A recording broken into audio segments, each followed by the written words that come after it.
Buenas noches, comunidad. Me da alivio encontrar un lugar como este, donde puedo desahogarme sin que la gente piense que estoy loco. Me llamo Carlo. Tengo 38 años. Vivo en Guadalupe, Nuevo León, y soy chofer de aplicación desde hace unos 4 años. Jamás imaginé que me pasaría algo así, y hasta la fecha sigo dudando si lo que viví fue real o producto de algún agotamiento mental. Pero hay cosas que, por más que uno quiera olvidar, simplemente no se van. Se pegan como el olor a gasolina. Solía trabajar sobre todo de noche. Había más movimiento y menos tráfico después de las 8. Ya tenía mi ruta favorita pasando por la avenida Miguel Alemán, cerca de la zona industrial. Siempre salían buenas corridas por ahí. Conocía cada semáforo, cada tope, cada curva. Fue un miércoles cuando todo empezó. Me acuerdo bien porque ese día hizo un calor extraño para ser finales de octubre. El cielo estaba limpio y el aire seco. Había dejado a una pasajera cerca de la planta de Coca-Cola FEMSA y venía de regreso, manejando tranquilo, checando el celular en el soporte a ver si caía otro viaje. Y fue entonces que lo vi por primera vez. Era un niño. Yo calculo que tenía unos 10 años, tal vez menos. Estaba parado junto al camellón, cerca de un poste. Me pareció raro porque ya eran casi las 11 de la noche, y él estaba solo, con una ropa que no encajaba nada con el lugar ni la hora. Pantalón de tela viejo, camisa de botones algo percudida y unos zapatos negros rayados. Parecía salido, de otra época, como si lo hubieran sacado de una foto antigua de nuestros abuelos. El niño me vio, levantó la mano despacito, como pidiendo aventón, y ahí me recorrió un escalofrío. No sé explicar por qué, pero sentí un tipo de tensión en todo el cuerpo. Era como si algo dentro de mí dijera, no te detengas. Pasé de largo tratando de no mirar mucho. Lo revisé por el retrovisor y vi que seguía parado en el mismo lugar, como si nada. Eso me dejó inquieto toda la noche. Me lo imaginaba una y otra vez. Pensé muchas cosas, que tal vez era un niño perdido, que podía ser alguna broma, o incluso una trampa, pero había algo en su mirada que me heló por dentro. Al día siguiente intenté no pensar en eso. Volví a hacer mi ruta de siempre, queriendo creer que fue casualidad, pero ahí estaba, en el mismo punto, con la misma ropa, en la misma posición, a la misma hora. Esa vez bajé un poco la velocidad. Quería ver mejor, tratar de entender, pero, en cuanto lo miré bien, me invadió otra vez ese escalofrío más fuerte que antes. El niño me miró como si me estuviera esperando, como si ya supiera que yo iba a pasar. Volvió a levantar la mano, igual de despacio, sin ninguna expresión. Me entró un miedo seco, de esos que te agarran el estómago. No paré, seguí derecho, con el corazón latiendo como loco y las manos sudadas en el volante. Esa noche, cuando llegué a casa, mi esposa notó que yo traía algo raro. Me preguntó si me había pasado algo. Le dije que andaba cansado, que seguro estaba durmiendo poco. Y era cierto, al menos en parte, pero no pude contarle lo que vi. Me dio pena, miedo, de que pensara que ya estaba viendo cosas. Me sentía confundido. Los días siguientes empezaron a pasar cosas más raras. El estéreo del carro, que yo siempre dejo apagado en los turnos de noche, empezó a prenderse solo. Al principio pensé que era algún fallo eléctrico, pero siempre pasaba en el mismo tramo de la avenida. Era como si se encendiera solito justo cuando pasaba cerca de ese lugar. Y lo más extraño, en una de esas veces, se escuchó un sonido bajito, como una voz de niño diciendo algo, pero muy lejos, muy ahogado. Sonaba como si saliera del estéreo. Eso me dejó helado. Paré el carro, apagué todo, respiré profundo. Seguí manejando, tratando de convencerme de que era alguna falla. Pero después empecé a sentir otra cosa. A veces parecía que alguien iba en el asiento del copiloto. De verdad, era como una presencia, una presión en el aire. Veía de reojo y juraba que había alguien ahí. Pero cuando volteaba bien, no había nadie. Otras veces sentía que me miraban desde el asiento trasero. Llegué a parar el coche, abrir las puertas, revisar. Nada. pero la sensación no se iba. Le conté a mi cuñado, que es más creyente en esas cosas. Me dijo que tal vez debía buscar a alguien que supiera de energías. Me recomendó poner una imagen de San Miguel Arcángel en el coche, o al menos rezar un Padre Nuestro antes de arrancar.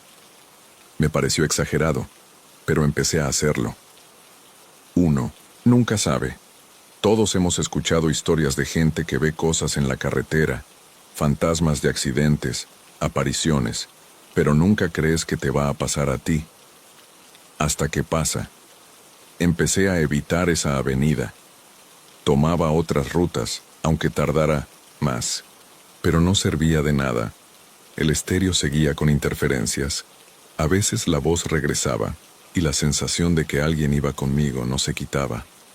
Empecé a perder el sueño, a tener miedo de salir. Mi esposa decía que parecía un muerto viviente, y tenía razón. Dormía mal, con pesadillas que ni siquiera recordaba bien. Solo me despertaba empapado en sudor, con una angustia clavada en el pecho. Entonces decidí dejar de trabajar unos días. Le dije a mi esposa que necesitaba descansar. Inventé que el carro necesitaba una revisión, para no preocuparla. A ella hasta le pareció bien, porque los niños ya habían notado que yo andaba raro. Me contó que uno de ellos le preguntó si yo estaba enojado con él, porque ya no hablaba en la cena. Solo me quedaba viendo el plato. Eso me dolió más que cualquier cosa. Durante los días que me quedé en casa, todo pareció calmarse. Pero apenas volví a manejar, todo empezó otra vez. La primera noche que decidí enfrentar esa avenida, el niño estaba ahí, en el mismo lugar, con la misma ropa, la misma mirada. Ya no sabía qué pensar. A esas alturas, estaba convencido de que eso no era casualidad. Y lo peor, empecé a notar que nadie más lo veía, ni otros choferes, ni los que caminaban por ahí. Era como si solo yo pudiera verlo. Nunca me detuve. Algo en mí me decía que si algún día me paraba, algo muy malo iba a pasar. Después de esa primera noche, traté de convencerme de que solo había sido cansancio, algún reflejo o hasta una alucinación. Dormí mal, eso sí, pero seguí con mi rutina. A la mañana siguiente hice algunos viajes temprano y ni siquiera pensé en lo que había pasado la noche anterior. Pero cuando empezó a oscurecer y sonaron de nuevo las notificaciones de los apps, una parte de mí dudó. Pensé en apagar todo, quedarme en casa, poner cualquier pretexto, pero al final necesitaba el dinero. El ambiente esa noche estaba raro. No sé cómo explicarlo, pero el aire se sentía pesado, como si algo estuviera fuera de lugar. El tráfico estaba más lento y la ciudad parecía como apagada. Pasé por el mismo tramo de la avenida, justo en la esquina con la Hidalgo, y el corazón me empezó a latir con fuerza, sin razón aparente. Volteé hacia la banqueta, casi esperando ver al niño. Y sí, ahí estaba. El mismo lugar, la misma postura. Cabeza agachada, manos en los bolsillos, los hombros delgaditos, y esa ropa que parecía de otro tiempo. El semáforo se puso en rojo justo en ese momento, y tuve que frenar el carro casi frente a él. Volteé rápido, intenté no mirarlo, pero no pude evitarlo. Me recorrió un escalofrío por la espalda, y por un segundo, sentí que me miraba directamente, aunque su cara seguía medio oculta bajo la sombra del poste. Cuando cambió el semáforo, arranqué más rápido de lo que debía. Tenía el pecho apretado y una sensación de angustia que me crecía dentro. No tenía sentido. Era solo un niño. Pero había algo en él que no estaba bien. Algo que me hacía querer huir. En los días siguientes, empecé a cambiar mi ruta. Tomaba otras avenidas. Me desviaba lo más posible de esa zona. Funcionó un tiempo, pero luego me di cuenta de que no servía de nada. En otro viaje, en otro punto completamente distinto de la ciudad, tomé una calle oscura y vi al mismo niño, parado junto a un puesto cerrado, observándome. Su rostro seguía oculto, pero yo sabía que era él. Esa ropa rota, ese aire como si ya no perteneciera a este mundo, y entonces empezó a afectarme de verdad. Sentía su presencia en el carro. Al principio era solo una incomodidad, como si alguien me mirara desde el asiento de atrás. Luego el radio empezó a prenderse solo, siempre en la madrugada, siempre con estática. Una noche, al cambiar de estación, escuché una voz bajita saliendo del altavoz. Era tenue, casi imperceptible, como si viniera de muy lejos, pero sonaba como la voz de un niño. Pedía ayuda. Solo eso. Me congelé, paré el carro en seco, lo apagué todo y me quedé respirando hondo, tratando de calmarme. No sabía si me estaba volviendo loco, si era el sueño, el estrés, o si de verdad estaba pasando algo fuera de lo normal. Dejé de trabajar de noche, rechacé viajes que me mandaban al sur. Evitaba quedarme mucho tiempo solo dentro del carro. Mi esposa notó que yo andaba raro. Me dijo que me veía distraído, distante, preocupado. Le intenté explicar lo que sentía, pero las palabras no me salían bien, y al final solo me dijo que quizá necesitaba un descanso, que entendía que manejar tantas horas por la ciudad desgasta a cualquiera. Pero por más que quisiera creer que era solo eso, algo dentro de mí me decía que no. Lo que más miedo me daba era que, cada vez que veía al niño, algo nuevo comenzaba a fallar en el carro. Una noche el aire acondicionado se encendió solo. Otra noche, el retrovisor se giró sin que lo tocara, como si quisiera mostrarme algo atrás. Cuando por fin reuní el valor para mirar, vi una sombra sentada en el asiento trasero. Solo por un segundo. Pero eso bastó para que me bajara temblando, en plena avenida. Desde entonces me costaba dormir. Pensaba si el niño era real, si estaba muerto, si necesitaba algo. Pero ¿por qué yo? Nunca me había pasado nada así. Siempre fui escéptico, pero ahora todo esto me estaba consumiendo y el miedo se estaba metiendo en cada rincón de mi vida. Lo más extraño era que nadie más parecía verlo, ni los pasajeros ni otros conductores que pasaban por la misma zona. Le pregunté a algunos colegas con cuidado, sin querer parecer loco. Algunos se rieron, otros me dijeron que no, que nunca habían visto nada. Uno incluso bromeó diciendo que quizá era algún fantasma de Uber, y esa broma me dejó un escalofrío raro. Ya para ese punto, evitaba manejar. Y cuando salía, ponía la música fuerte, bajaba los vidrios, lo que fuera con tal de no sentirme solo, pero no servía. La sensación de que me estaban observando no me dejaba, y de vez en cuando, el radio volvía a susurrar esa voz pidiendo ayuda. Siempre igual, siempre con esa angustia.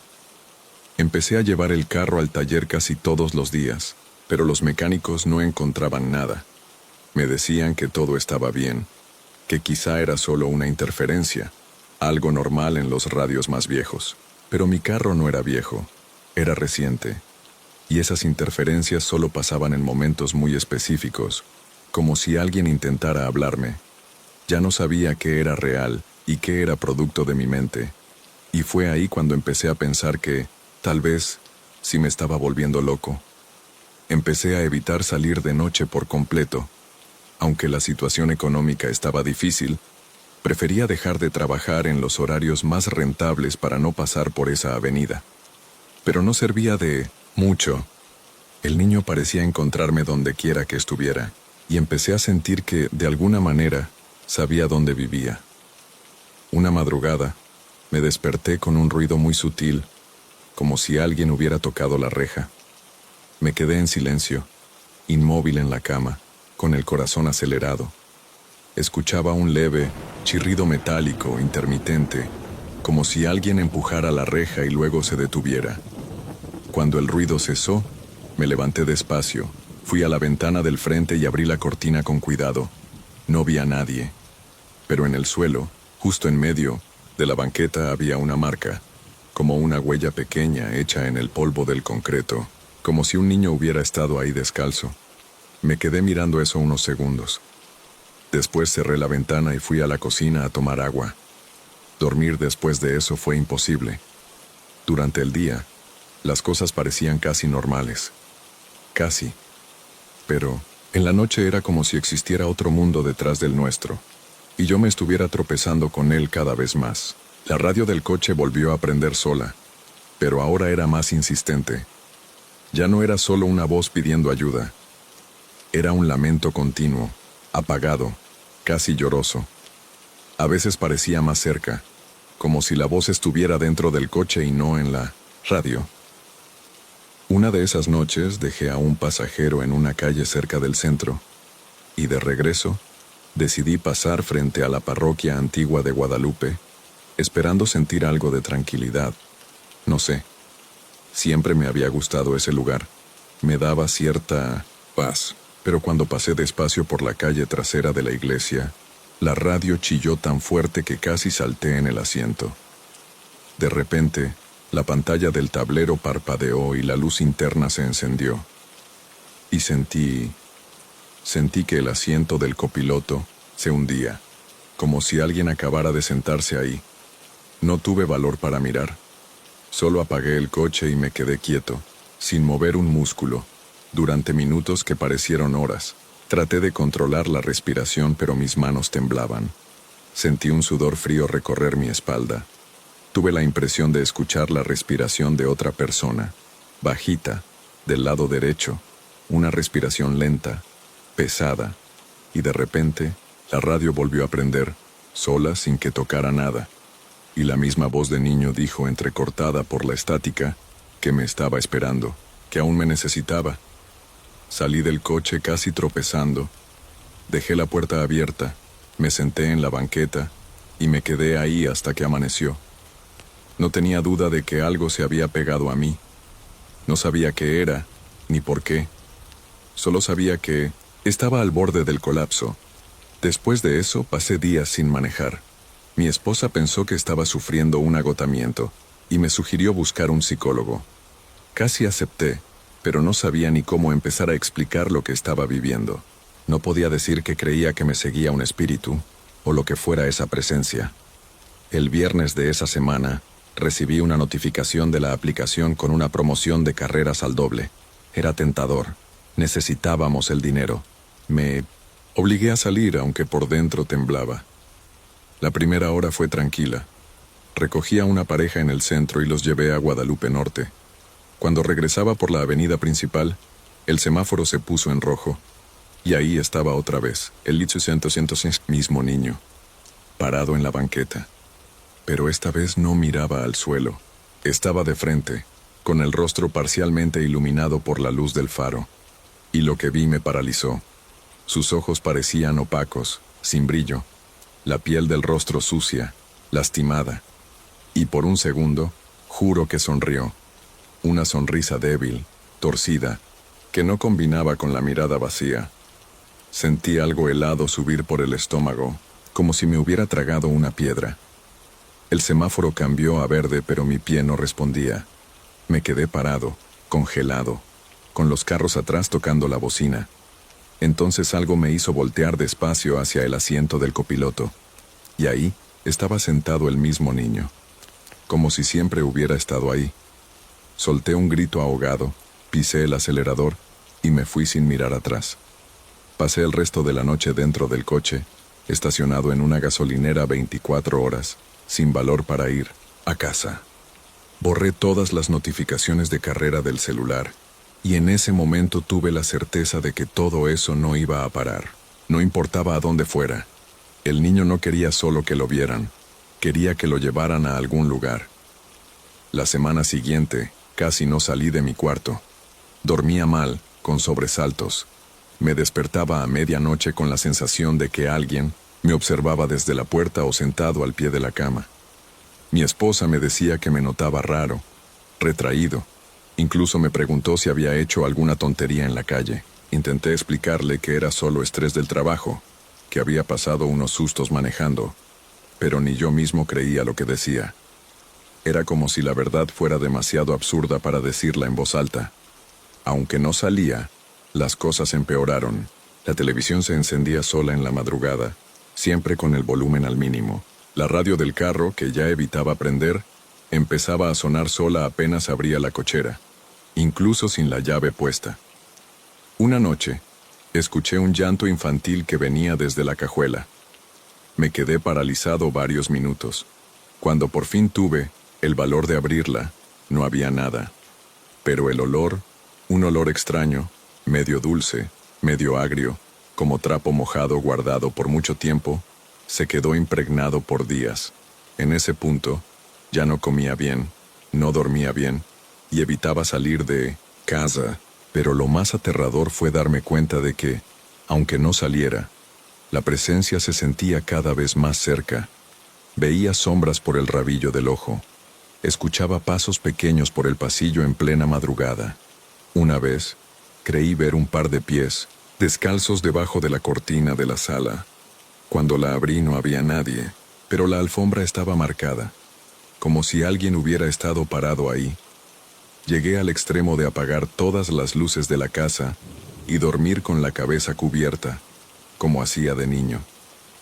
Me sentía ridículo, pero era la única forma de soportar la constante sensación de estar siendo observado.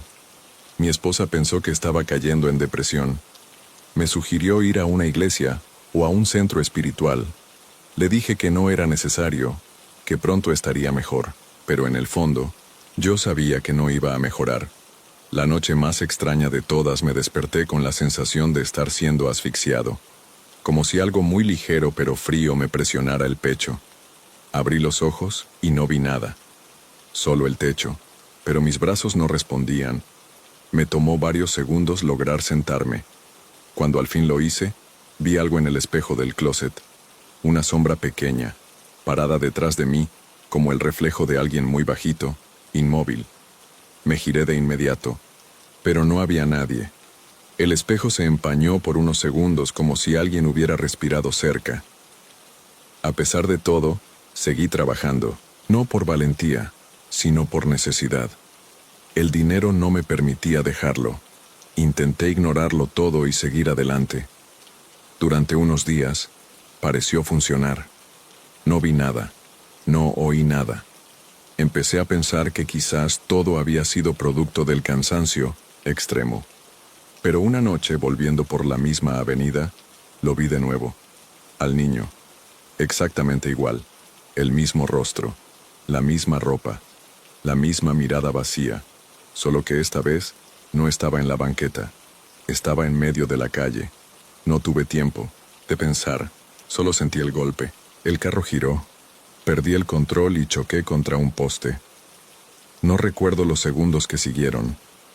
Desperté en el hospital con la cabeza vendada, varias costillas fracturadas y la clavícula rota. La policía dijo que no había nadie en la calle en el momento del accidente. Ningún cuerpo, ningún herido, solo yo, inconsciente al volante. Días después, ya en casa, un compañero del trabajo vino a visitarme. Hablamos por horas. Al principio dudó, pero terminó contándome que no era el único que había visto al niño. Otros 2 choferes de la zona ya habían contado historias parecidas. Ambos también sufrieron accidentes poco tiempo después. Me tomó semanas procesar eso.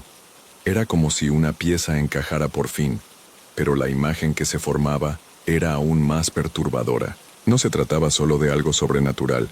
Parecía un ciclo, un patrón, una especie de trampa. El tiempo pasó. Cuando me recuperé, decidí no volver a manejar. Cambié de trabajo, vendí el carro, y poco a poco, los fenómenos desaparecieron. No más sombras, ni ruidos, ni llantos. La presencia se fue, o tal vez encontró otro camino. Hoy llevo una vida normal, pero nunca lo he olvidado. A veces el recuerdo me atraviesa como un escalofrío. Sueño con él, parado en la banqueta, inmóvil, esperando. Y otras veces, me pregunto qué fue lo que realmente vi, el alma de un niño pidiendo ayuda, o algo mucho peor, un demonio disfrazado de inocencia. La duda me acompaña hasta hoy, y quizás en el fondo, prefiero nunca saber la respuesta.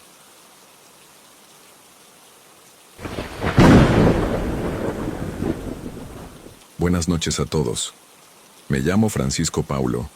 Y cuando esto pasó en 2014, yo tenía 50 años y todavía trabajaba como conserje en una secundaria nocturna de Guadalupe, Nuevo León. Era una escuela pública para adultos, de esas que solo abren después de las 5 de la tarde, por ahí cerca de la avenida Benito Juárez. La secundaria técnica número 84, si no me falla la memoria. Un edificio viejo, con pasillos largos y pisos cuarteados, que olía a desinfectante y papel húmedo, incluso después de la limpieza. En esa época ya era viudo desde hacía 6 años. Mi hija Vanessa vivía en Saltillo con su esposo. No venía a verme muy seguido, aunque nunca dejaba de llamarme. Siempre nos llevamos bien, aunque con la distancia, las conversaciones se volvían un poco más frías con el tiempo. Vivía solo, como sigo viviendo ahora, en una casita sencilla en la colonia La Pastora. Tenía mi rutina tranquila. Me levantaba tarde, escuchaba la radio AM mientras tomaba mi café negro.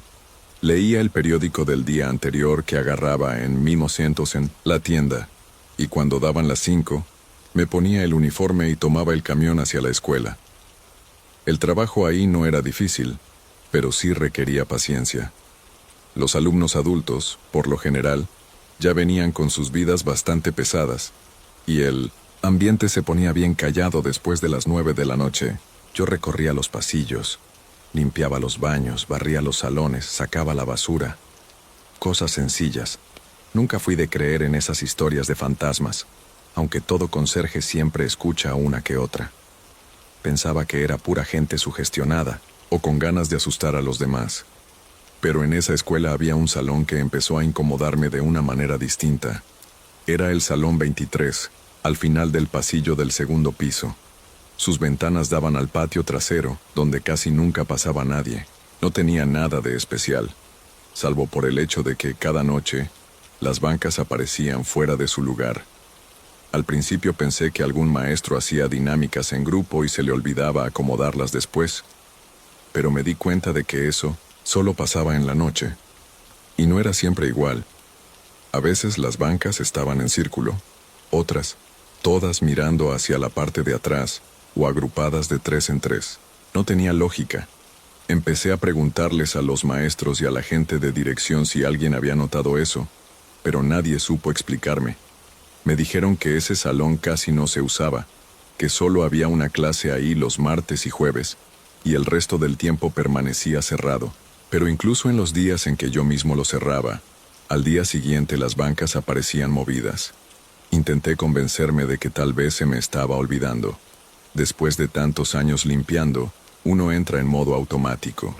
¿Quién sabe si yo mismo dejaba las bancas así sin darme cuenta? Pero por dentro ya empezaba a sentirme incómodo, como si algo en ese salón no estuviera bien. No era miedo todavía, pero sí una sensación que me hacía querer terminar ese salón lo más rápido posible y seguir con otro. Unas semanas después, el encargado de seguridad de la escuela me llamó. Me dijo que las cámaras del pasillo del segundo piso, justo donde estaba el salón 23, se apagaban solas como a las 11:20 de la noche. Me pareció raro, pero él dijo que tal vez era un problema del cableado o de la luz, que a veces daba bajones. Me pidió que lo anotara si volvía a pasar. Esa noche decidí fijarme bien en la hora. Terminé la limpieza de abajo más temprano y subí faltando 10 minutos para las 11. Entré al salón 23 con la cubeta y la escoba, revisé que las bancas estuvieran en su lugar y empecé a limpiar. Cuando dieron exactamente las 11:20, las luces parpadearon.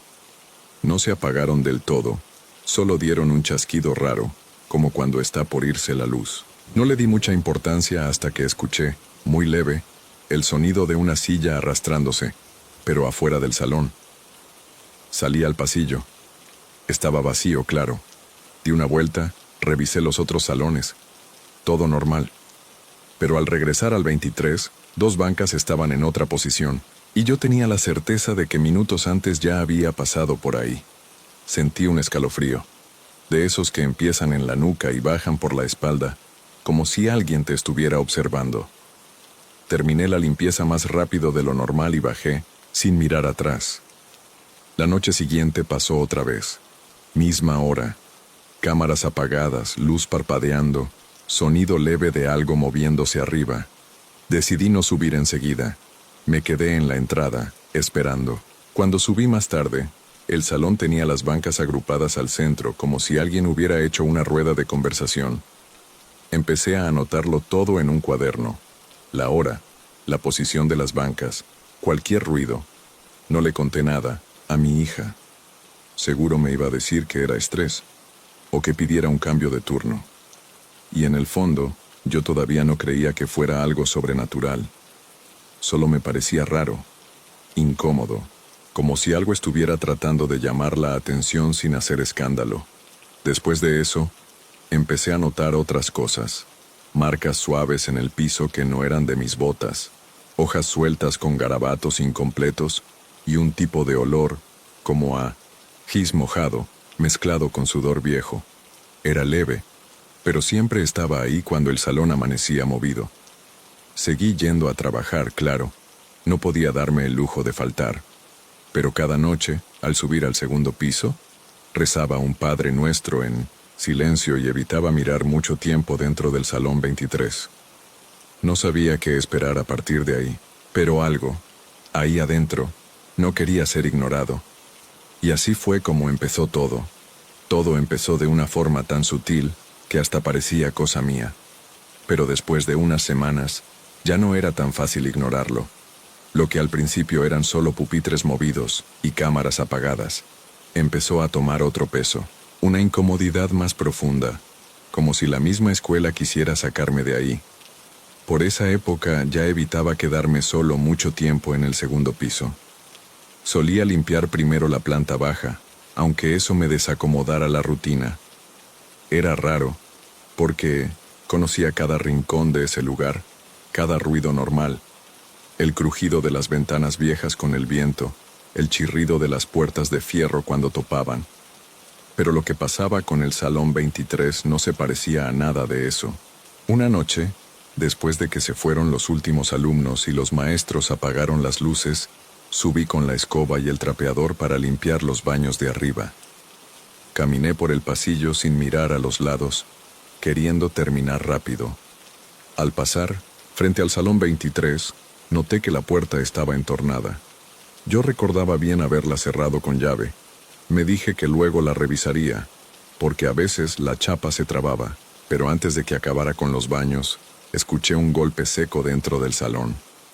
Fue como si alguien hubiera dado una palmada en uno de los pupitres. No fue fuerte, pero sí claro.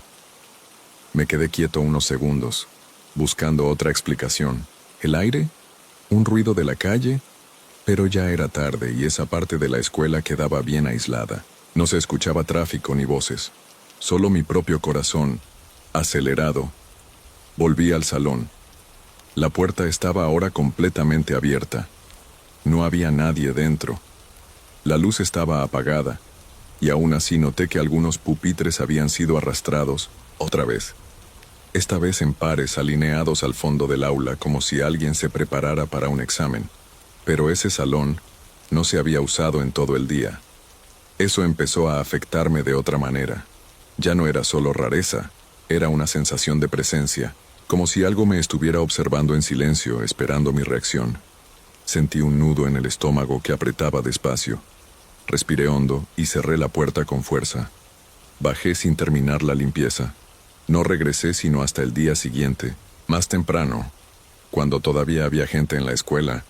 Le comenté al vigilante del siguiente turno que esa puerta estaba fallando. Me dijo que nadie más tenía llave, solo yo y la coordinadora, y que según él, nadie había entrado ahí desde la última vez que limpié. Me preguntó si estaba bien, y le dije que sí, aunque no era cierto. Preferí no sonar paranoico. En el fondo, todavía quería creer que era solo el cansancio o alguna broma. Pero los días siguientes fueron peores. Empezó a aparecer un olor raro en el pasillo de arriba. No era fuerte ni constante, pero salía siempre al final de la noche. Una mezcla entre polvo viejo y algo como gis húmedo, o trapo guardado por mucho tiempo, solo ahí, cerca del Salón 23. Y cuando intentaba ubicar de dónde venía, desaparecía de repente. Perdí el apetito. Todo el día tenía esa sensación de que algo iba a pasar. Dormía mal. Me despertaba sudando aunque no hiciera calor. Una noche, mi hija me llamó. Me dijo que había soñado conmigo, que pensó que estaba enfermo. Le dije que no, que todo iba bien, que solo era el turno nocturno que me tenía más cansado. Me dijo que pensaba visitarme el mes siguiente. Le dije que me daría gusto, pero por dentro sentí un miedo tonto. No quería que pisara esa escuela. La semana siguiente pasó algo que me hizo ver que esto ya no era normal. Terminé de limpiar más temprano y fui a hacer el último recorrido. Ya pasaba de la medianoche. Subí al segundo piso para asegurarme de que todas las luces estuvieran apagadas, cuando noté que la del salón 23 estaba prendida. Me desconcertó. Recordaba perfectamente haberla apagado. Subí despacio con la llave en la mano, tratando de convencerme de que alguien la había dejado encendida sin querer. Pero cuando me acerqué, la puerta estaba entreabierta otra vez. Y adentro no estaban los pupitres como antes. Todo había sido empujado a las esquinas. El centro del salón estaba completamente vacío, con marcas en el piso como si algo hubiera sido arrastrado en círculos varias veces. No entré. Solo cerré la puerta, pero esta vez, al tocar la chapa, sentí que estaba demasiado fría para esa hora. Y el pasillo, que hasta ese momento estaba en silencio, pareció resonar con un susurro leve, o tal vez fue el viento colándose por alguna rendija, no lo sé. Pero el sonido me hizo bajar las escaleras casi corriendo. Al día siguiente, hablé con el encargado de las cámaras. Le pedí que revisara las grabaciones del horario en que la luz se encendió. Me dijo que, otra vez, el sistema falló, justo en ese intervalo. Que la cámara del pasillo del segundo piso se había congelado por unos 20 minutos. Cuando volvió, la luz ya estaba apagada. Desde entonces, me sentí con un cansancio distinto. No solo físico, era como un agotamiento mental, como si cargara un peso invisible. Incluso en las noches en que no pasaba nada, ya sentía miedo desde que salía de mi casa. Un miedo callado que no sabía explicar, pero que me acompañaba hasta la puerta de la escuela. Empecé a pensar en renunciar, pero al mismo tiempo sentía que algo me ataba ahí, como si el lugar quisiera mostrarme algo, aunque yo no supiera qué. Y así fue como el silencio de la escuela, después de que sonaba el timbre y todos se iban, se volvió un vacío lleno de ojos invisibles. Yo sabía que eso no iba a terminar ahí. Aún no. Ya no quería subir solo a ese piso, pero tampoco podía dejar mi trabajo. Sentía que la escuela me vigilaba de alguna manera. O mejor dicho, que lo que fuera que estaba en ese piso ya se había acostumbrado a verme ahí. La sensación era esa, que algo me conocía. Sabía mis horarios, conocía mis hábitos y, peor aún, sabía que tenía miedo. La noche del jueves algo pasó que cambió completamente mi forma de ver todo eso. Ya era pasada la medianoche cuando decidí dar una última vuelta antes de irme. Solo rutina. Caminé despacio por los pasillos de la planta baja. Revisé que las puertas estuvieran bien cerradas. Apagué las luces principales. Todo bien. Pero cuando subí al segundo piso, con ese nudo en el pecho que ya sentía como parte de mí, vi que la puerta del salón 23 estaba abierta otra vez. Esta vez no intenté engañarme. Sabía que la había cerrado. Sabía que nadie más tenía llave. Mi corazón se aceleró al instante, pero no entré. Solo me acerqué hasta la mitad del pasillo, y entonces vi. La luz estaba encendida, y en medio del salón había una figura parada. No era clara, no se distinguía bien, pero había alguien ahí, de pie, como si me mirara. No se movía. Era una sombra, oscura e inmóvil, en medio de todos esos pupitres empujados a las esquinas. Me quedé paralizado. No pude dar un paso. Sentí las piernas heladas. Traté de pensar en alguna explicación lógica, alguna broma, alguna falla en mi cabeza, pero no pude. Solo pensaba que eso no debía estar ahí. Bajé corriendo, tropezando, en las escaleras, con el sonido de mi propia respiración cortando el silencio. No regresé esa noche. Me quedé en el vestíbulo hasta que amaneció, temblando como niño, sin valor para cerrar las puertas del segundo piso, sin saber si eso seguía ahí. A la mañana siguiente, pedí al técnico de seguridad que revisara las grabaciones.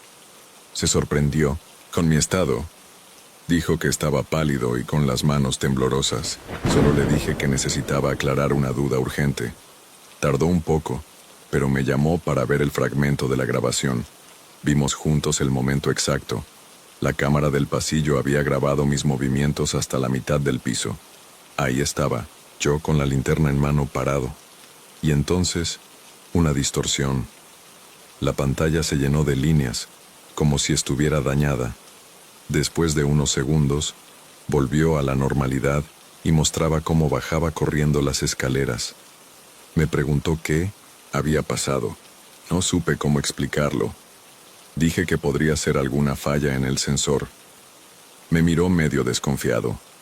Comentó que no era común que fallara justo cuando la cámara tenía que registrar algo importante. Incluso mencionó que días antes la misma cámara se había congelado sola y que tal vez fuera un problema en el cableado. Pero la expresión en su rostro no coincidía con esa explicación técnica. Esa noche no subí.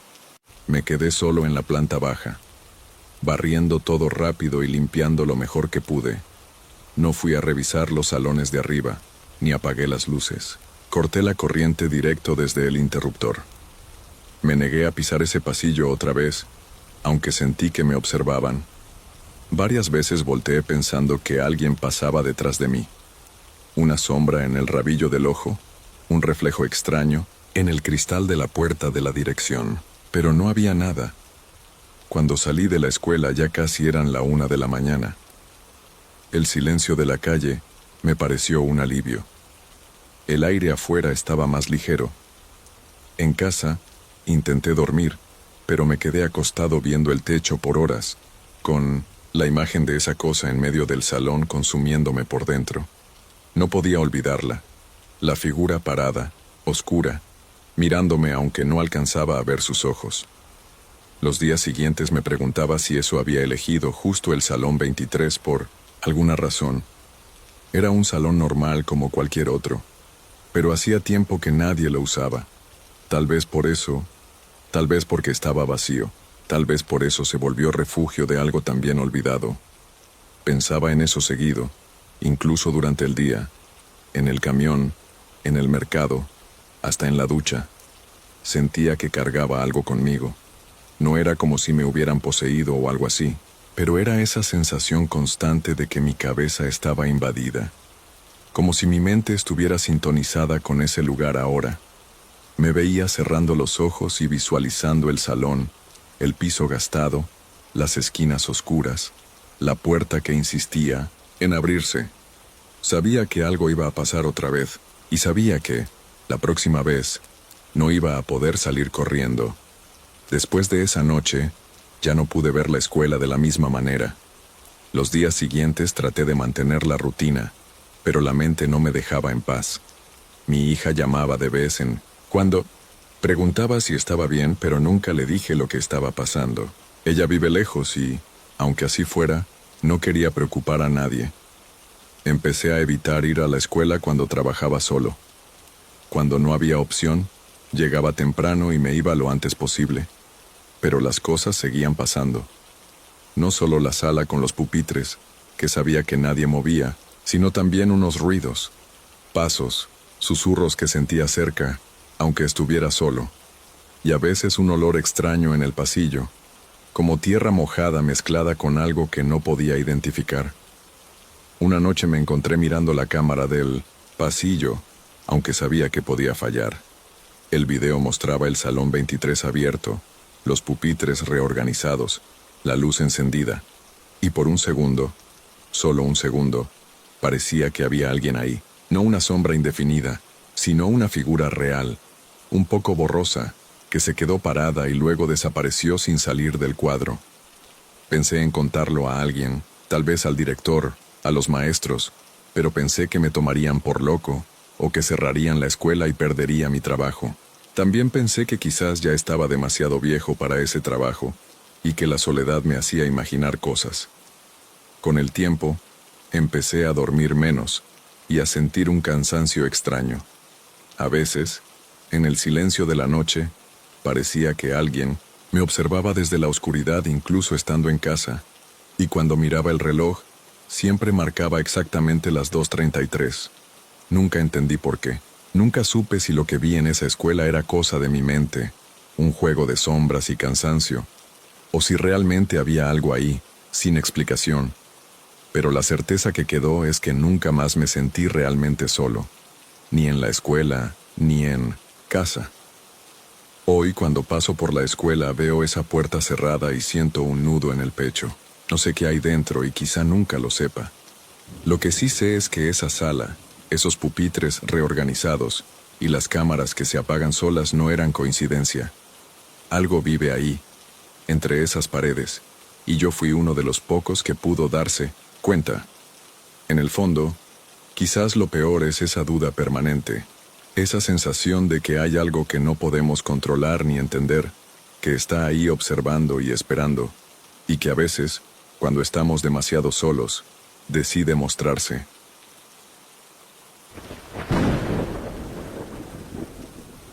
Buenas noches, comunidad.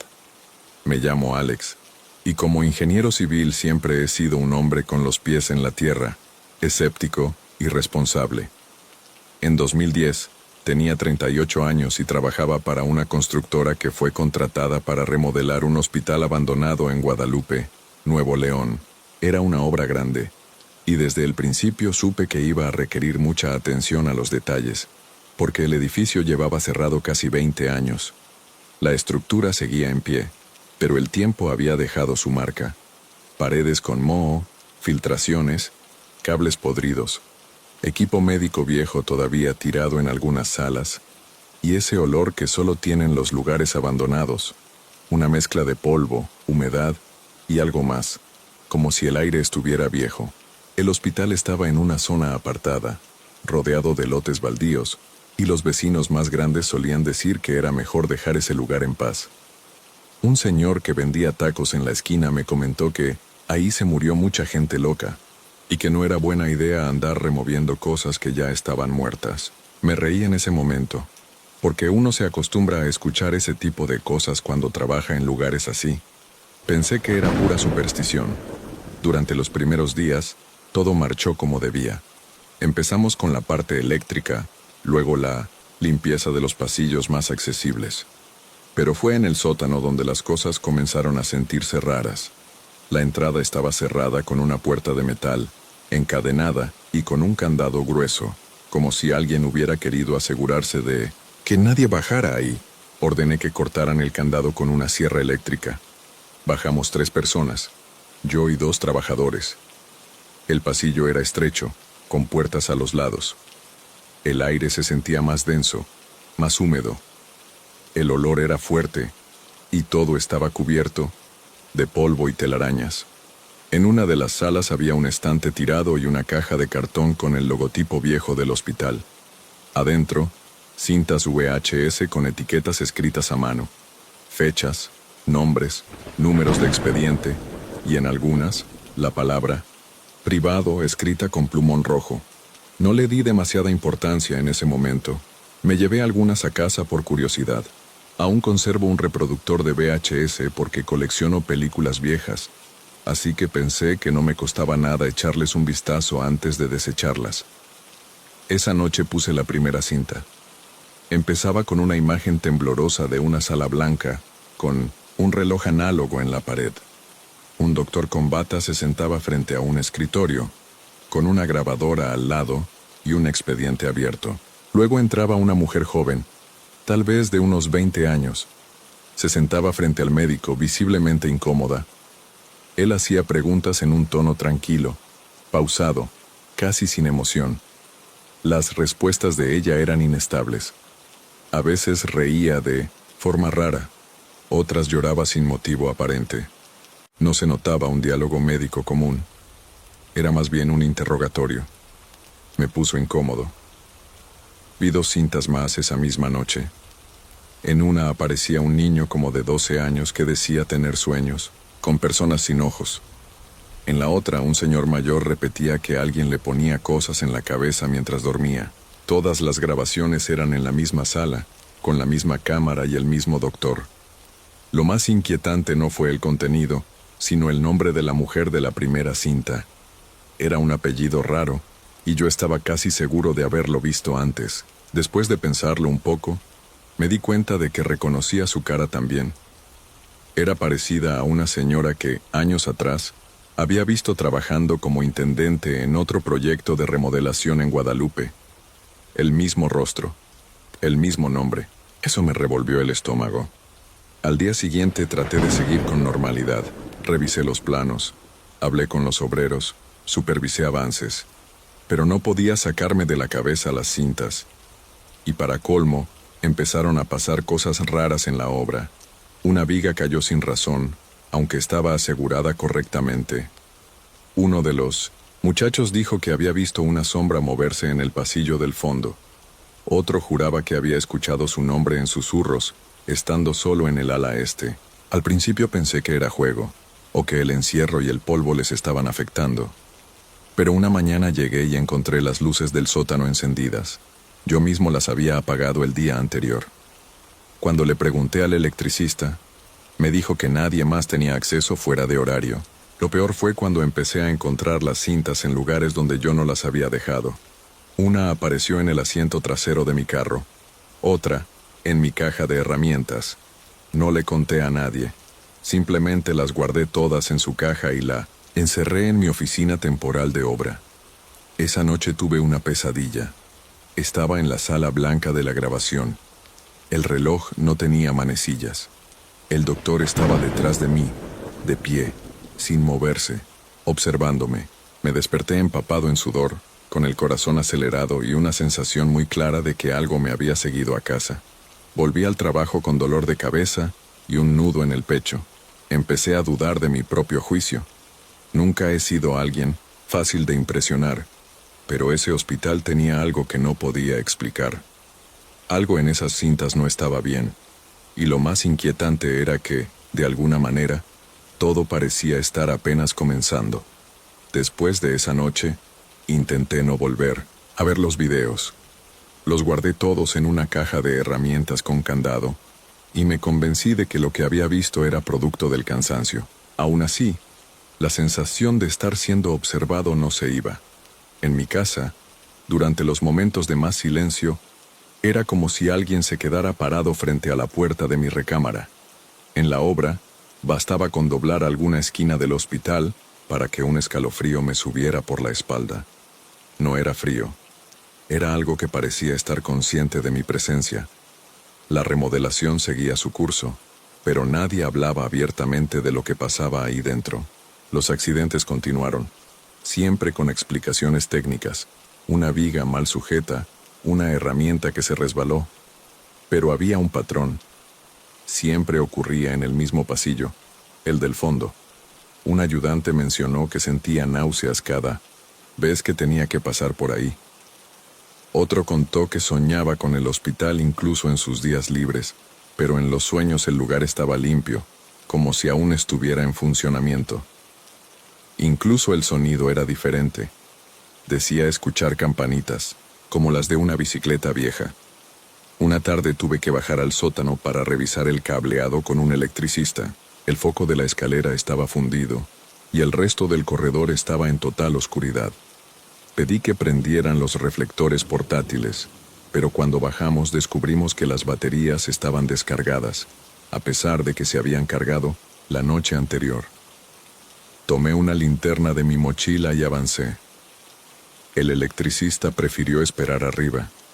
Dijo que se sentía mal. No lo presioné. Solo ahí abajo, sentí una presión en el ambiente que no sé cómo describir. El silencio era tan denso que hasta el eco de mis pasos me hacía sentir que estaba invadiendo un espacio ajeno. Cuando entré en el cuarto donde había encontrado las cintas, noté algo nuevo. Había una marca circular en el piso, como si una silla hubiera sido arrastrada una y otra vez en círculos. En el centro, trozos quemados de cinta VHS, como si alguien hubiera intentado destruir una grabación. Tomé uno.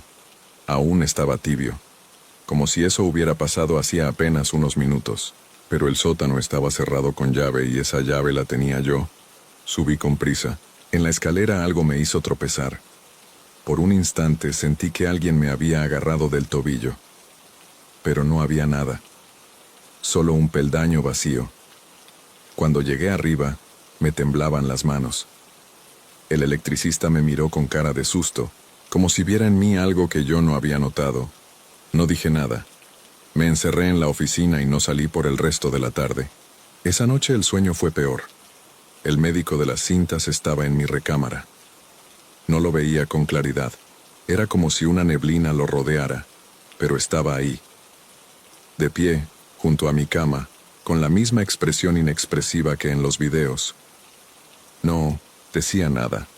Solo me observaba, con la cabeza ligeramente inclinada como si esperara algo.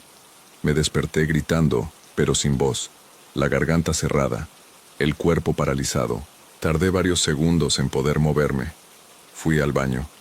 Al encender la luz vi marcas rojas en mis brazos, como rasguños, en pares, perfectamente paralelos. Nunca supe si me los hice dormido, pero la simetría me inquietó profundamente. A la mañana siguiente fui más temprano a la obra.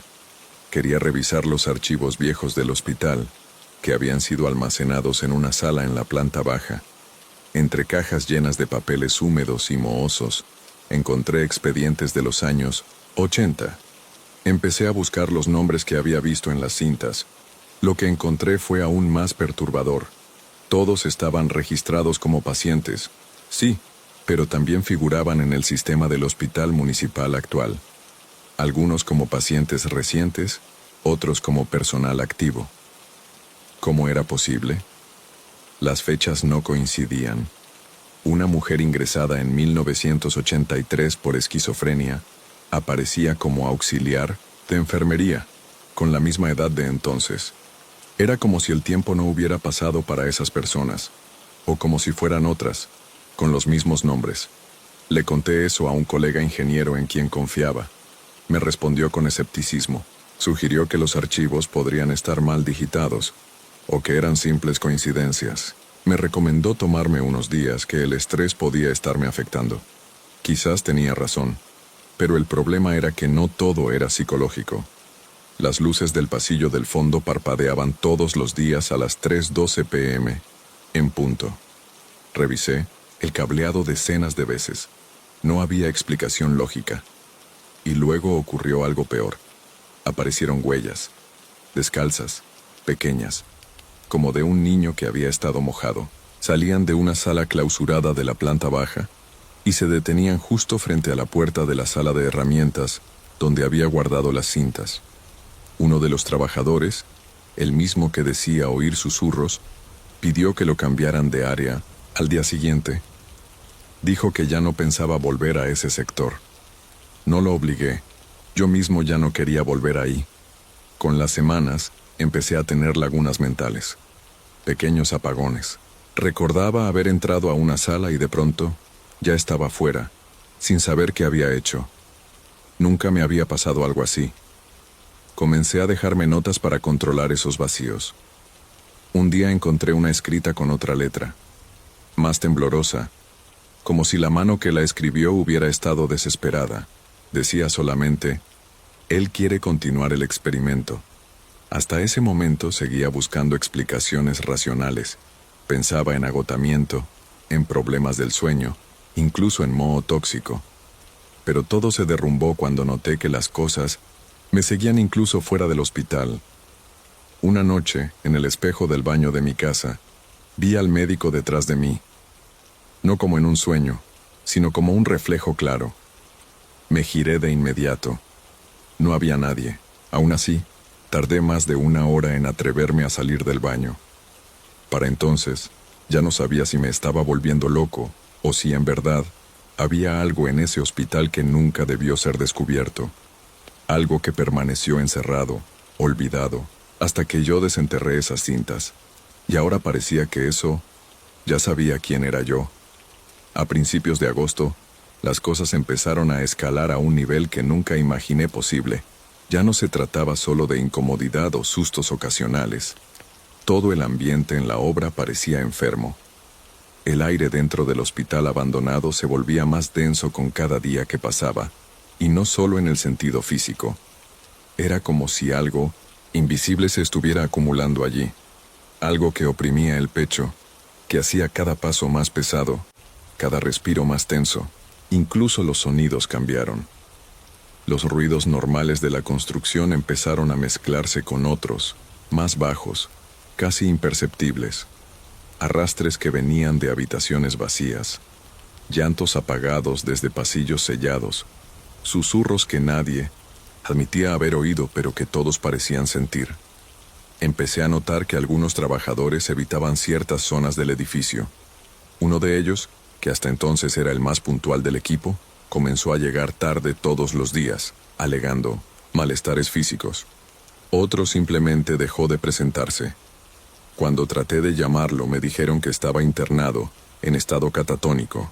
La familia no quiso dar muchos detalles, pero una prima suya mencionó que murmuraba todo el tiempo, que alguien lo observaba desde detrás de las paredes. Eso me golpeó de una forma extraña, como si fuera una confirmación de lo que aún me negaba a aceptar. Una noche desperté con una sensación asfixiante, como si algo estuviera encima de mi rostro. Estaba empapado en sudor y había un zumbido en el ambiente, como el de una televisión vieja fuera de sintonía. Miré a mi alrededor y noté que el reloj digital junto a mi cama parpadeaba 3:12, siempre esa hora. Cada vez que algo extraño pasaba en la obra era a las 3:12, como si ese minuto estuviera congelado en alguna dimensión del tiempo. Regresé al hospital con la intención de revisar los registros eléctricos, buscando algún patrón, alguna explicación técnica a esos picos de energía en ese minuto exacto. Pero al revisar los archivos en la computadora, encontré algo que no había estado ahí antes. Una carpeta llamada Proyecto Centinela, con documentos fechados en 1984. Era imposible que esos archivos hubieran sido transferidos al sistema actual. El hospital estaba desactivado desde los años 90, y los equipos que usábamos eran nuevos, sin conexión a servidores antiguos. Aún así, ahí estaban.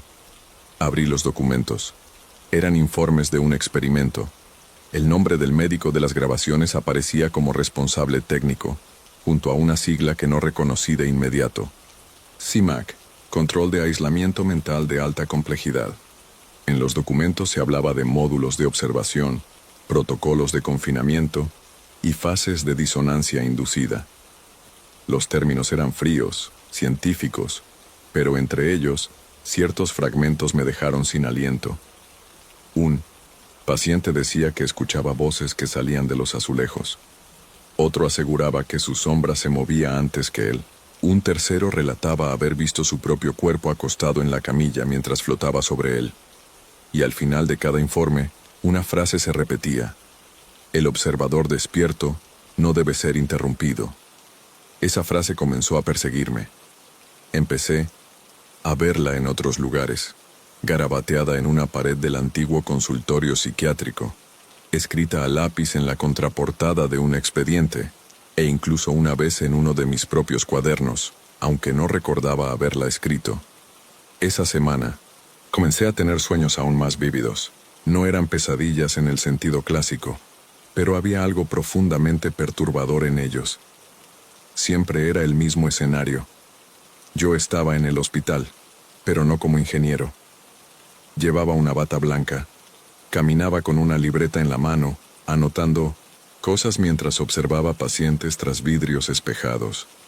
Las paredes estaban limpias, los pasillos bien iluminados, pero algo en los rostros de esos pacientes me causaba inquietud. Me miraban con odio, miedo o sumisión, como si esperaran que yo diera la siguiente orden. Despertaba confundido, empapado en sudor, sin saber dónde terminaba el sueño y comenzaba la memoria. Empecé a evitar dormir. Pasaba las noches revisando los documentos, tratando de entender qué había ocurrido realmente en ese lugar. Poco a poco llegué a la conclusión de que el hospital había sido escenario de algo muy distinto a la medicina convencional. Un experimento con seres humanos, con la mente humana, Una forma de confinamiento psicológico extremo, posiblemente con respaldo militar, o al menos con protección institucional suficiente como para desaparecer de los registros oficiales. Uno de los informes más antiguos hablaba sobre la construcción de una sala especial en el subsuelo llamada módulo espejo. Decía que allí dentro el tiempo se veía alterado, que los sujetos perdían completamente la noción del presente y el pasado, que algunos empezaban a ver versiones de sí mismos que aún no existían. Leer ese fragmento me provocó náuseas. Recordé las marcas en mis brazos, las lagunas mentales, los momentos en los que no sabía cómo había llegado a ciertos lugares del hospital. Decidí que tenía que bajar de nuevo al subsuelo. Tenía que encontrar esa sala, saber si todavía existía. Quizás esa era la única forma de cerrar el ciclo, de darle sentido a todo. Pero algo en mí sabía que, al entrar ahí, no saldría igual. Tal vez ni siquiera saldría. Aún así, un viernes alrededor de las 2 de la tarde, tomé la linterna y la llave del almacén. Respiré hondo y comencé a descender. La escalera parecía más larga que nunca. Cada peldaño crujía con un sonido seco, como si el mismo edificio estuviera exhalando. Al llegar al fondo el pasillo estaba aún más oscuro que de costumbre. El aire olía a óxido y humedad, pero algo me impulsó a seguir, como si en algún rincón de mi cerebro ya supiera exactamente hacia dónde ir, como si ya hubiera estado allí. Y entonces encontré la puerta. No estaba cerrada, solo entornada. Un papel viejo, casi deshecho, pegado a ella, tenía una sola palabra escrita con letra temblorosa. Continúa. Mi corazón latía como un tambor desbocado. Sabía que al empujar esa puerta ya no habría regreso. Y aún así, mi mano ya estaba en la manija. Empujé la puerta con cuidado, esperando sentir alguna resistencia, alguna señal de que no debía abrirla. Pero se dio con facilidad, deslizándose sobre el suelo como si la hubieran abierto muchas veces antes. El aire ahí dentro era seco, cargado con un olor metálico y dulzón que no logré identificar de inmediato. La sala estaba completamente oscura, pero a medida que mis ojos se acostumbraron, me di cuenta de que las paredes eran de espejos, no espejos normales.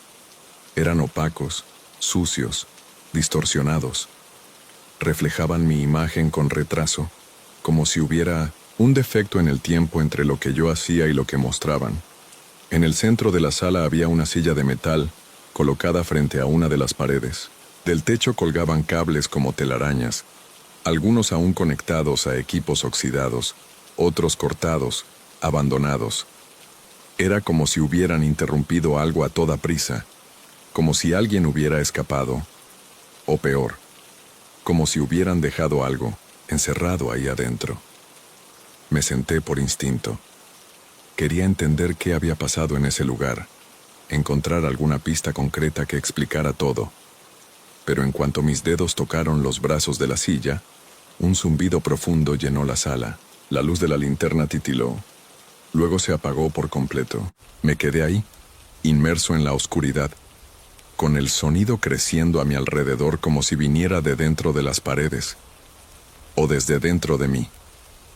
Intenté ponerme de pie, pero no pude.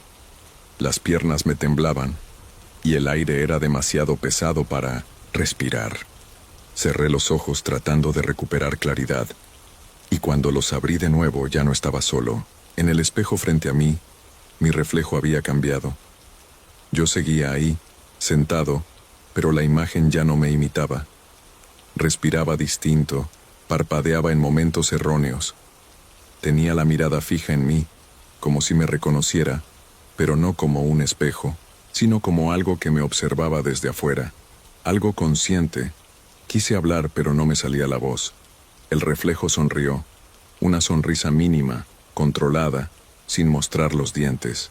Luego levantó lentamente la mano izquierda, la misma que yo luchaba por mover, y señaló hacia mí, como si me juzgara, como si esperara algo.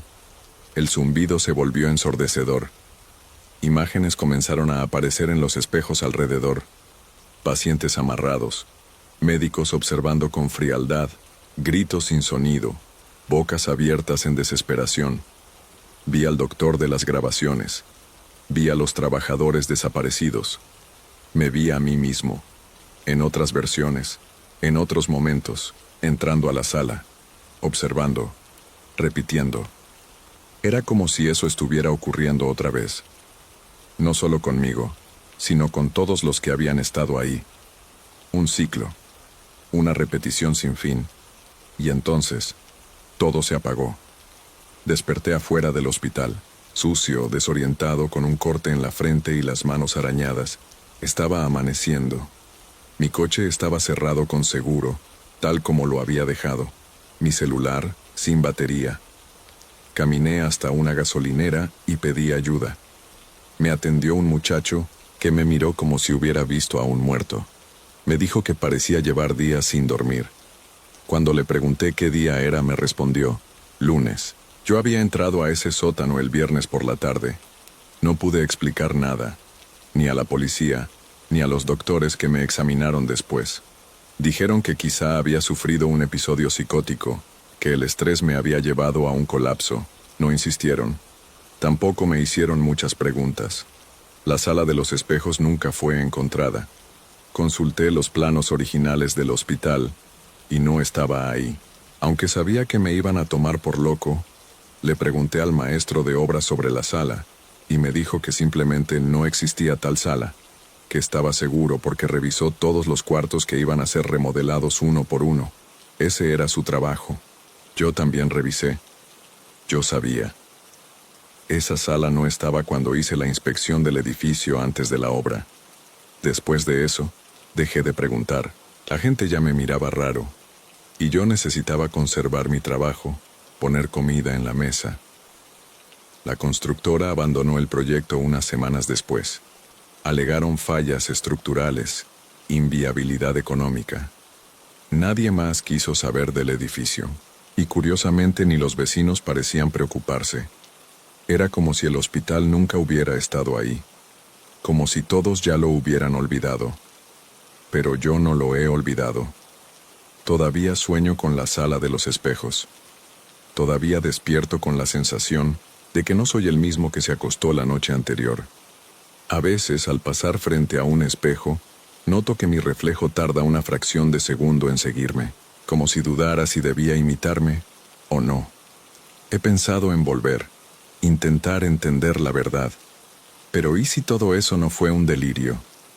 ¿Y si, en realidad, nunca salí de la sala? ¿Y si este yo que camina por aquí no es más que una proyección, un reflejo que se escapó? Esas son preguntas para las que quizás sea mejor no tener respuesta, o tal vez ya sea demasiado tarde.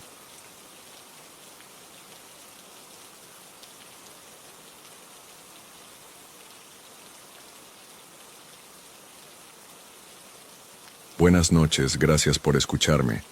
Lo que voy a contar pasó en 2016, cuando yo trabajaba como repartidor y recorría las calles de Guadalupe en mi moto. Me llamo Luciano, y en ese entonces tenía 22 años. Pasaba poco tiempo en casa, pero fue justamente ahí, en mi barrio, donde todo sucedió. El barrio donde vivo en Guadalupe es una mezcla típica de una zona residencial de clase media, con calles angostas y casas sencillas, algunas bien cuidadas, otras ya mostrando el paso del tiempo y la falta de mantenimiento. Las banquetas son estrechas, a veces con grietas, y casi siempre hay perros pequeños o medianos que andan libremente, muchos de ellos con dueños conocidos en la vecindad. Las casas tienen muros bajos, portones de hierro oxidados y ventanas con rejas, reflejando la preocupación común por la seguridad. Las calles están iluminadas por postes con luz amarillenta que, en algunas partes, son más débiles, creando áreas de sombra que parecen esconder todo por la noche. A lo largo de la avenida principal hay pequeños negocios, una tiendita que vende de todo, una lavandería y hasta una iglesia modesta, donde a veces se reúnen los vecinos para eventos comunitarios. El ambiente es tranquilo durante el día, con niños jugando en la calle y vecinos saludándose. Pero por la noche el silencio domina, y cualquier ruido fuera de lo común rápidamente llama la atención de todos. Todo empezó cuando los perros del vecindario comenzaron a aullar, siempre a la misma hora de la noche. No era un aullido cualquiera, era un sonido extraño, casi sincronizado, y miraban fijamente hacia una casa abandonada al final de la calle. Nadie parecía entender por qué sucedía eso. Mi hermana comentó que hasta los perros de la calle de arriba hacían lo mismo, y mi mamá se preocupó, diciendo que algo no estaba bien. Como tenía poco tiempo libre, no le prestaba mucha atención, hasta que empecé a escuchar, en las ocasiones que pasaba por la calle, un sonido que nadie más parecía oír bien. Era algo parecido a oraciones, pero al revés, una mezcla confusa que hacía el ambiente pesado. Traté de captar ese sonido, caminando despacio cerca de la casa, y noté que el silencio a mi alrededor solo hacía que el ruido se escuchara más claro, casi como si viniera de dentro de las paredes. Comencé a sentir una ansiedad que no podía explicar. Las luces de la calle a veces parpadeaban, y el viento traía ese sonido extraño cada vez más cerca de mí. Una noche, al llegar a casa, mi mamá comentó que había visto las luces de la casa encenderse brevemente, aunque llevaba años abandonada. Traté de convencerla de que era cosa de la imaginación, pero yo mismo no estaba seguro de lo que estaba pasando. Aunque el miedo crecía, no pude evitar la curiosidad. Empecé a observar la casa con más atención. Los perros seguían aullando, y me preguntaba si estaba volviéndome loco, o si había algo ahí que solo los animales podían percibir. Mi hermana dijo que tenía miedo de salir sola, y mi mamá comentó que el ambiente se había vuelto raro, como si la calma hubiera desaparecido del barrio. La sensación de que algo andaba mal no me dejó dormir por varios días, y el miedo creció, poco a poco, sin sustos grandes, pero con esa certeza de que algo invisible estaba ahí, observando. Quería entender, pero al mismo tiempo tenía miedo de lo que podía descubrir. Era como si esa casa estuviera susurrando una historia que nadie quería escuchar. Y yo estaba atrapado ahí, entre el silencio de los perros y el sonido que solo yo parecía oír. En los días que siguieron, la tensión en el barrio parecía aumentar sin una explicación clara. Los perros seguían aullando, siempre a la misma hora, y más vecinos comenzaron a notarlo. Algunos comentaron que los animales parecían estar en un estado de alerta constante, inquietos incluso durante el día, algo que nunca habían visto antes. Sentía un peso en el pecho cada vez que pasaba cerca de la casa abandonada. Volví a escuchar el extraño sonido de las oraciones invertidas, pero esta vez era más intenso, parecía resonar en las paredes y penetrar en mi cabeza. Esa sensación hacía que mi cuerpo temblara. Una mezcla de miedo y confusión que no podía explicar. Empecé a evitar la calle por la noche, pero la curiosidad me empujaba a regresar. Mi hermana se preocupó por mí. Me dijo que notaba que andaba raro, que hablaba poco y estaba más callado de lo normal. Mi mamá también se dio cuenta y trató de calmarme, diciendo que todo eso podría ser solo fruto del cansancio o del estrés del trabajo. Pero yo sabía que no era eso.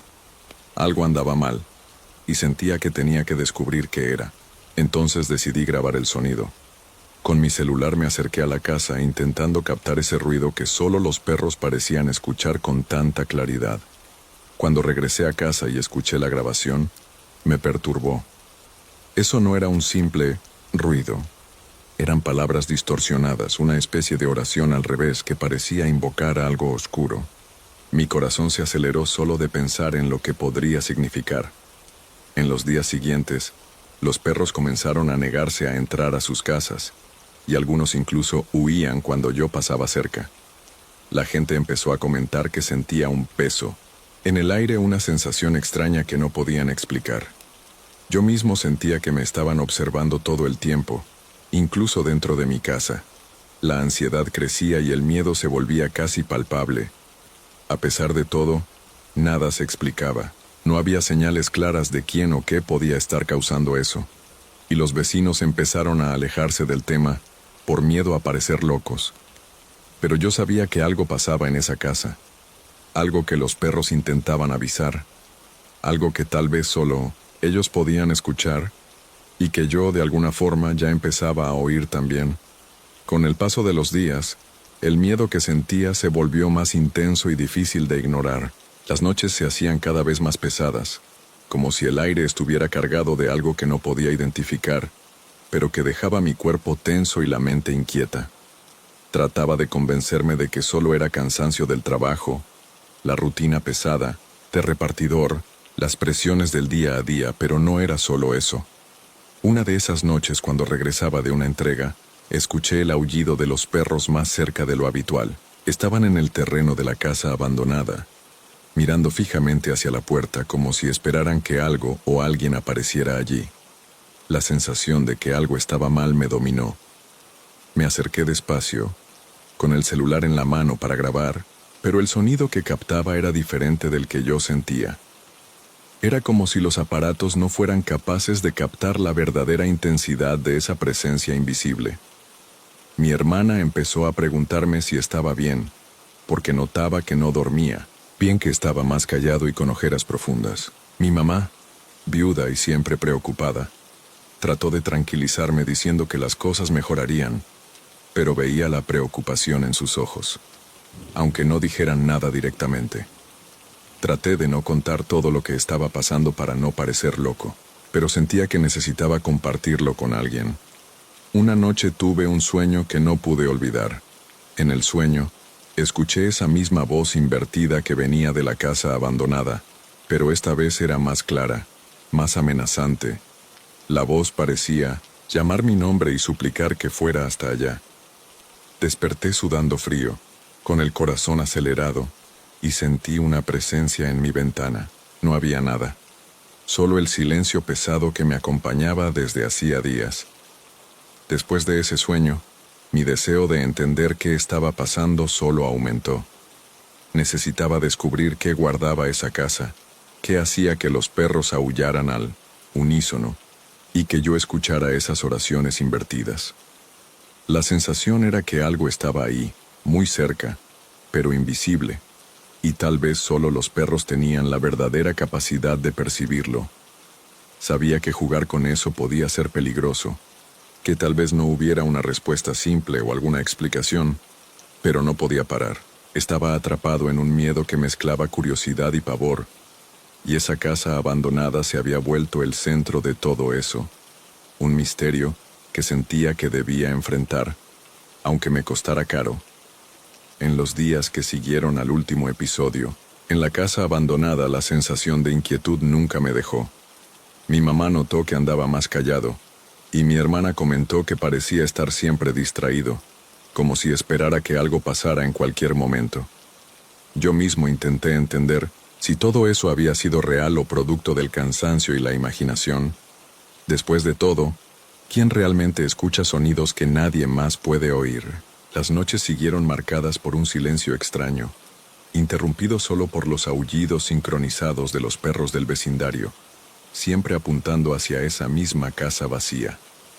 Traté de convencerme de que era solo una coincidencia, quizá algún ruido del viento o de animales nocturnos, pero cuando caminé cerca de la reja, en ese último momento, sentí un escalofrío distinto, como si algo me estuviera observando, escondido en las sombras. Nunca le conté a nadie exactamente lo que escuché, y el barrio volvió a la normalidad con el paso del tiempo. Los perros dejaron de aullar al mismo tiempo, y la casa abandonada siguió ahí, inmóvil, sin que nadie se atreviera a entrar de verdad. Traté de seguir mi vida como antes, pero algo dentro de mí cambió para siempre. Una duda que no me deja descansar. ¿Existía realmente ese sonido, o solo mi mente intentó llenar el silencio con miedo?